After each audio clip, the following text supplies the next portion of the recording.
Bon bekerja di pabrik acar, bekerja untuk keluarga ke pabrik untuk bunuh tikus. Setiap bunuh 10 tikus maka dapat $5. Hari ini sekelompok tikus datang menyerbu. Dia mundur-mundur lalu jatuh ke bak acar. Pas di saat ini pabrik akan diperiksa. Semuanya sangat panik. Tak ada yang sadar dia telah jatuh ke bak itu. Akhirnya Bon pun terkurung di bak itu. Tapi apakah kalian pikir dia tewas di dalam?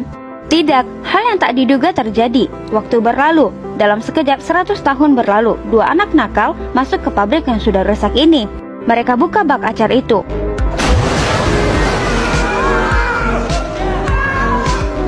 Bon yang terjebak di dalam selama 100 tahun, tak disangka dia masih hidup. Kulit dan wajahnya masih sama persis seperti sebelumnya. Bon mengerutkan dahi. Dunia baru di matanya sangatlah asing. Segala yang familiar sudah tak ada. Saat tahu istrinya sudah meninggal 8 tahun yang lalu, sangatlah sedih. Untungnya ada kabar baik. Dia temukan orang yang dikenalnya. Keduanya bertemu dan berpelukan karena mereka sama-sama keluarga satu-satunya. Hans membawa Bon ke apartemennya. Dia menunjukkan IT yang sudah sangat maju. Dan di saat dia melihat soda-soda jadi minuman orang, ini membuatnya sangat terkejut. Di masanya saat itu, ini akan sangat boros.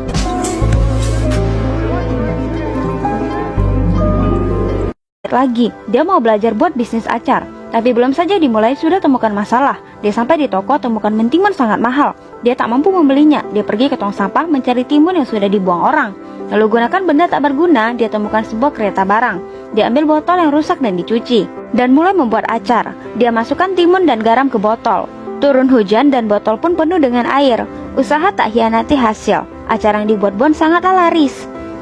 Satu malam dia terkenal di internet. Bahkan media datang mewawancarainya. Bon melihatnya sangatlah marah. Dia masih provokatif Hans di depan kamera. Berkata dia orang yang paling bodoh. Teringat saat itu Hans membuatnya masuk penjara. Jadinya penjualan Bon menurun drastis. Tentu saja Hans tak marah.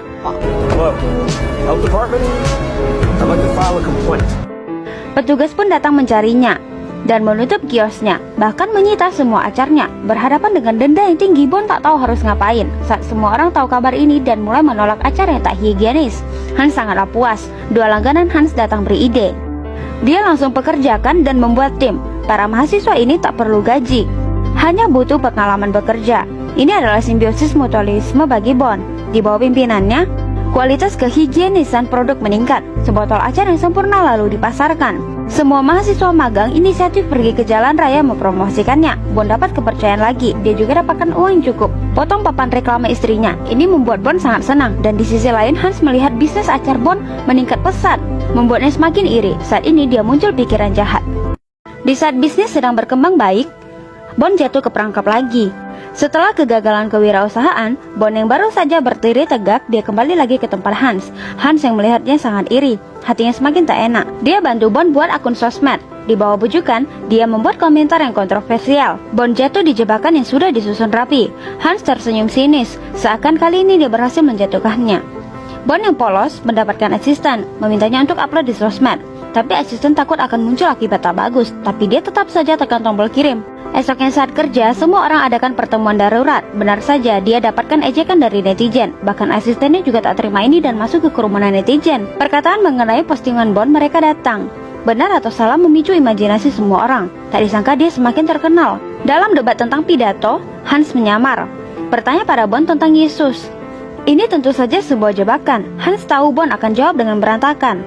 Jawaban selesai, kemudian dia ditentang oleh seluruh negeri. Para pemimpin mengutuknya dan memaksanya untuk tampil di kamera, mau mencabut kewarganegaraannya. Dia pecahkan kaca dan masuk ke rumah Hans, memintanya untuk bawa dia ke Kanada. Hans membawanya melintasi perbatasan. Saat melewati rerumputan, Hans tak sengaja terjatuh, tapi Bon merawatnya dengan sangat baik. Malam ini turun salju. Mereka berpelukan untuk mencari kehangatan. Dalam perjalanan, Hans menyadari kesalahannya. Hans jujur pada Bon. Atas semua perlakuannya, Bon sangat amat marah padanya. Dia mengganti baju Hans dan mencukur jenggot. Dan Hans yang sudah pingsan ditemukan polisi. Salah mengira Bon yang gagal larikan diri dan diasingkan kembali ke desa asalnya. Tapi Bon malah kembali ke rumah Hans. Saat melihat album foto, sebuah foto yang terjatuh menarik perhatiannya, membuatnya merasa dia salah menilai Hans. Sebenarnya Hans adalah kebanggaan keluarga. Dia tak berhenti bekerja. Hans yang sampai di desa Bon merasa asing di desa itu. Dia sangat menyesal atas perbuatannya. Lagi pula Bon juga keluarganya. Perbuatannya membuatnya sangat menyesal. Pasti saat ini, Bon sampai di desanya, mencari Hans beberapa kata dan menyelesaikan perdebatan mereka. Bon sangat bangga adanya keturunan yang hebat.